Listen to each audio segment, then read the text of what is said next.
ये कहानी शुरू होती है मेरे छोटे से गांव से। यहाँ मैं अपने माँ बाबा के साथ रहता हूँ।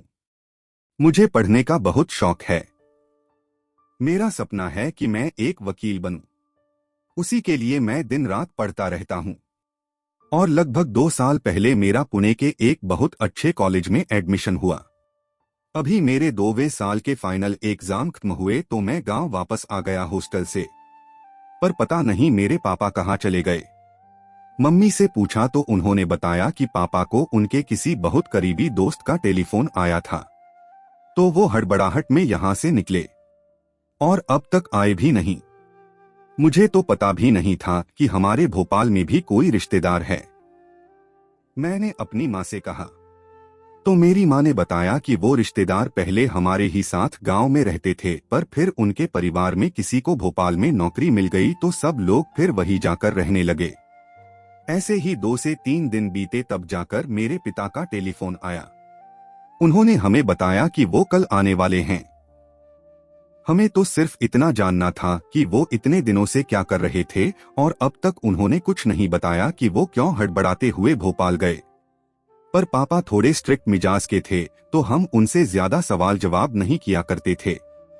इसीलिए जितनी हिम्मत थी हम उतनी ही बात पूछते थे। अगले दिन जब मैं बस स्टैंड पर पापा को लेने गया तो मैंने उनके बगल में एक लड़की को देखा। दिखने में वो सुंदर थी। मैंने पापा से पूछा कि वो कौन है, तो पापा ने बताया कि वो उनके दोस्त की बेटी है। मैं यह पूछने ही वाला था कि उसे यहाँ क्यों लाए हैं, उतने में पापा ने मुझे अपना सारा सामान थमा दिया और जल्दी घर पहुँचने को बोला। अब दिक्कत यह थी कि मैं मोटरसाइकिल लाया था। अब सामान के साथ सिर्फ 2 लोग ही जा सकते थे इस पर। बाबा ने कहा कि वो यही बस स्टैंड पर इंतजार करेंगे। तब तक मैं सामान और उस लड़की को घर छोड़ने को बोला। मैं तो खुश हो गया कि यह सुंदर लड़की मेरे साथ मोटरसाइकिल पर बैठेगी। बस स्टैंड हमारे घर से काफी दूर था, तो मैंने मौके का पूरा फायदा उठाते हुए उस लड़की से बात करने की कोशिश की।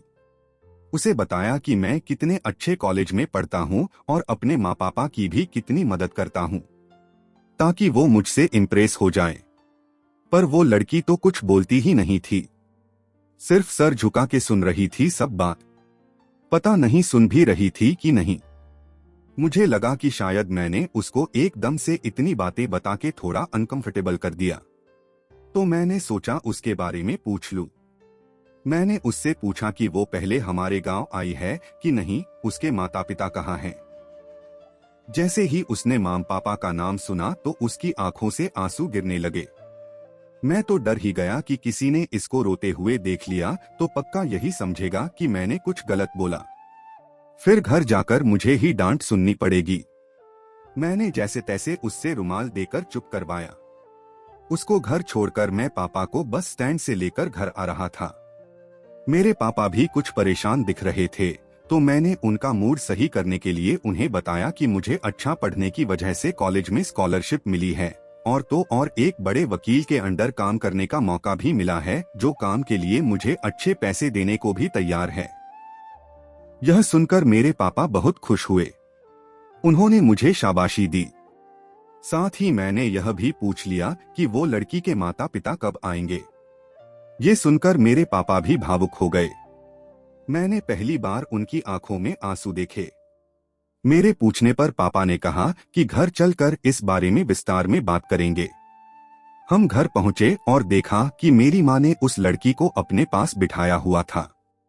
मेरी माँ पापा से कहने लगी कि उन्होंने बहुत कोशिश की पर वो इस लड़की का नाम तक नहीं जान पाई। मेरे पापा ने गुस्से में कहा कि उस बेचारी बच्ची को परेशान मत करो, उसे आराम करने दो। ये कहकर उन्होंने मुझे कहा कि मेरे कमरे में वो कुछ दिनों के लिए उस लड़की को सोने दे। मैंने पूछा कि कम से कम लड़की का नाम तो बता दीजिए, तो पापा ने कहा कि उसका नाम शांति है। ये सुनकर मेरी माँ ने कहने लगी कि बड़ा सही नाम है इस बच्ची का, बिल्कुल व्यवहार के हिसाब से। ये सुनकर मेरी हंसी छूटने ही वाली थी कि मैंने पापा की शक्ल देखी जो बहुत गुस्से में थी, तो मैंने और माँ ने चुप रहने में ही अपनी भलाई समझी। ये सब होते ही रात को खाना खाने के बाद हम सभी खड़िया पर बैठे और गांव के और 4 से 5 परिचय के लोग भी इकट्ठा हो गए। सबने पापा से पूछा कि ये बच्ची को यहाँ लाने का उद्देश्य क्या है। पापा थोड़ी देर चुप रहे, फिर उन्होंने कह दिया कि इस लड़की की शादी में अपने बेटे से करवाऊंगी। ये सुनकर सब चौंक गए। मैंने बाहर से ऐसा ही दिखाया कि मैं भी बहुत चौंक गया हूँ, पर अंदर ही अंदर मेरे मन में लड्डू फूट रहे थे कि इतनी सुंदर लड़की से मेरी शादी होने वाली है। मैं तो रानी बना के रखूंगा इसे। यूं ही फैसला करके मेरे पापा अपने कमरे में आराम करने चले गए और बाकी सब भी चले गए। अगले दिन मेरी माँ जोर जोर से रोने लगी।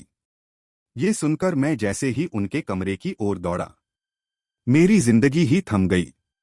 पापा हमेशा के लिए शांत हो चुके थे। मुझे समझ ही नहीं आ रहा था कि ये सपना है या सच। मुझे विश्वास ही नहीं हो रहा था कि ऐसा कुछ हो भी सकता है। मेरे जीवन में अगर मैंने किसी इंसान को सबसे ज्यादा प्यार किया था तो वो थे मेरे पिता, पर अब वो ही नहीं रहे। जैसे तैसे गांव वालों ने मुझे और मेरी मां को संभाला और हमने विधि के साथ उनके अंतिम क्रियाकर्म किए। सब कुछ हो जाने के बाद हमें ध्यान आया कि पापा की आखिरी ख्वाहिश थी कि मैं उस लड़की से शादी कर लूं, क्योंकि जीवन में आज तक मेरे पापा ने मुझसे सिर्फ यह एक काम की इच्छा जताई थी। तो मैंने भी इसे अपना कर्तव्य मानते हुए करने को तैयार हो गया। ज्यादा गांव वालों के साथ तो नहीं, पर विधि विधान के साथ मैंने शांति से शादी कर ली और अपनी माँ के और शांति के साथ पुणे में ही आ गया। शांति कुछ नहीं बोलती थी, जो बात शुरुआत में मुझे बहुत गुस्सा दिलाती थी। पर एक दिन जब मैंने उसका चेकअप करवाया तो पता चला कि उसके गले में बड़ा सा इन्फेक्शन फैल चुका है, जिसका इलाज करवाना बहुत जरूरी है। जब मैं और मेरी माँ सोच ही रहे थे कि इलाज के पैसे कहाँ से मिलेंगे, तो शांति अपना वो बैग लाकर हमारे सामने रखती है, जो कि वो भोपाल से लेकर आई थी। हमने जब उस बैग को खोला तो उसमें काफी पैसे थे। हम लोग हैरान हो गए कि अगर उसके पास इतने पैसे थे और ऐसी कोई बीमारी थी जिससे उसे इतनी तकलीफ होती थी, तो उसने कभी कुछ बताने की कोशिश क्यों नहीं की। खैर, पूछते भी तो क्या, वो कुछ बोल तो पाती नहीं, इसलिए हमने तुरंत ही उसके इस इन्फेक्शन का इलाज करवाया।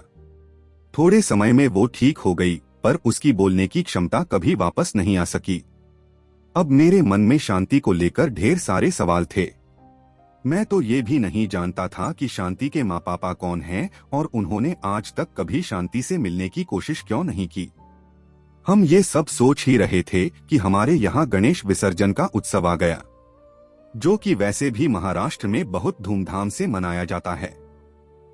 हम सब गणपति बप्पा को अलविदा करने बड़े तालाब में उतरे, पर एकदम से ही शांति जोर जोर से चिल्लाने की कोशिश करने लगी। वो पागलों की तरह मुझे और बाकी सब लोगों को पानी से बाहर निकालने का इशारा करने लगी। हमें लगा कि शायद उसने पानी में जहरीला सांप देख लिया था, तो हम सब भी पानी से बाहर निकल आए। जैसे ही मैं बाहर आया, वो मेरे पैरों को पोंछने लगी अपने दुपट्टे से। मुझे कुछ समझ में ही नहीं आ रहा था कि वो ऐसा क्यों कर रही है। ऐसा ही करते हुए शांति बेहोश हो गई। जब हमने उसे अस्पताल में डाला तो पता चला कि वो गर्भवती है। शायद ये मेरे जीवन का सबसे खुशी का दिन है। मुझे इतनी बड़ी खुशी देने के लिए मैं शांति को जितना धन्यवाद कहूँ वो कम होगा। मैंने जब उससे यह बात बताई तो खुश होने की बजाय वो और जोर जोर से रोने लगी। इसे देखकर मेरी गुस्से की कोई सीमा ही नहीं रही। अब मुझे मेरे सभी सवालों के जवाब चाहिए थे। यह जानने के लिए कि शांति के साथ और मेरे पिता के साथ भोपाल में ऐसा क्या हुआ, मैं शांति को लेकर भोपाल आ गया। मेरे एक दोस्त की मदद से मैंने पता लगवाया कि मेरे पिता अपने जिस दोस्त से मिलने गए थे वो शांति के ही पिता थे। हम लोग शांति के घर पहुंचे। अपना घर देखकर शांति मुझे वहां से चले जाने का इशारा करने लगी, पर मैंने उसकी एक नहीं सुनी। आसपास के लोग भी इसे देखने आए, जिनमें से एक पड़ोसी थी जो शांति को जानती थी। वो शांति के गले लगकर रोने लगी। मुझे थोड़ी राहत मिली कि कम से कम इन पड़ोसियों से मैं जान सकता हूं कि शांति की यह हालत किस वजह से हुई है। वो पड़ोसी हमें अपने घर ले गई और उन्होंने मुझे एक एक करके सारी बातें बतानी शुरू की।